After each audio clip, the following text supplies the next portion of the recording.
यह कहानी उन लोगों के लिए है जो रिश्तों में अच्छा निभाते निभाते खुद को खो बैठे, जो प्यार में रहे पर अपने नहीं रहे। यह कहानी मीठी नहीं है, यह सच की तरह चुभेगी।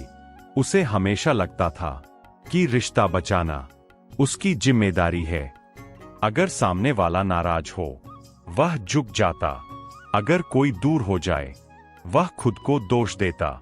अगर रिश्ता टूटने लगे, वह खुद को और छोटा कर लेता। धीरे धीरे रिश्ता तो बचता रहा, पर वह खुद नहीं बचा। वह जब भी किसी से जुड़ा तो पूरा जुड़ा, इतना पूरा कि अपनी पसंद भूल गया, अपनी सीमाएं मिटा दी, अपनी आवाज दबा दी। उसने कभी नहीं कहा, मुझे यह ठीक नहीं लगता, क्योंकि भीतर एक डर था, अगर मैंने सच कहा तो कहीं वो छोड़ न दे। और यही डर उसके हर रिश्ते की नींव था। वह रिश्तों में खुद को इसलिए खो देता था क्योंकि बचपन में किसी ने उससे कहा ही नहीं था, तुम जैसे हो वैसे ही पर्याप्त हो। उसे प्यार शर्तों के साथ मिला था। अच्छा बनो, चुप रहो, ज्यादा मत मांगो, परेशान मत करो। मनोविज्ञान इसे कहता है पीपल प्लीजिंग ट्रॉमा, और बुद्ध इसे कहते हैं अपने अस्तित्व से दूरी। वह हर बार हाँ कहता रहा, जब मन नहीं था तब भी, जब दर्द था तब भी, जब थक चुका था तब भी, क्योंकि उसे सिखाया गया था अच्छे लोग दूसरों को दुखी नहीं करते। उसे यह नहीं सिखाया गया कि अच्छे लोग खुद को भी नहीं तोड़ते। एक दिन उसे एहसास हुआ, अब उसे पता ही नहीं कि उसे क्या पसंद है। पूछो, तुम क्या चाहते हो? तो वह कहता, जैसा तुम्हें ठीक लगे। वह रिश्ते में था पर खुद से बाहर। मनोविज्ञान कहता है लॉस ऑफ आइडेंटिटी, और बुद्ध कहते हैं अविद्या का सबसे गहरा रूप, सबसे ज्यादा दर्द तब हुआ जब वह किसी के साथ रहते हुए भी अकेला महसूस करने लगा, क्योंकि सामने वाला उसे जानता ही नहीं था। और कैसे जानता?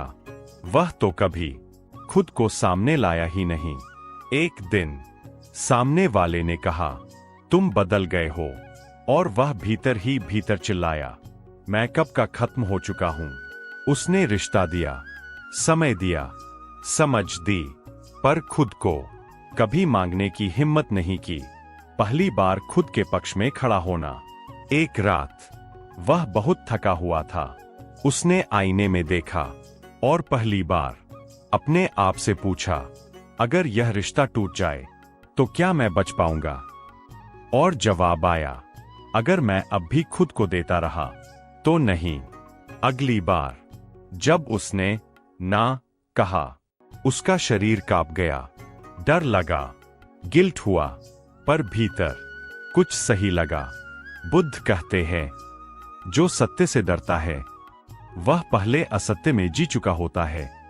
हाँ, कुछ लोग दूर हो गए क्योंकि उन्हें उसकी सीमा पसंद नहीं आई, और तब उसे समझ आया, जो रिश्ता तुम्हारे खोने से ही चलता हो वह रिश्ता नहीं, निर्भरता है। धीरे धीरे उसने खुद से जुड़ना शुरू किया, अपनी पसंद, अपनी थकान, अपनी आवाज।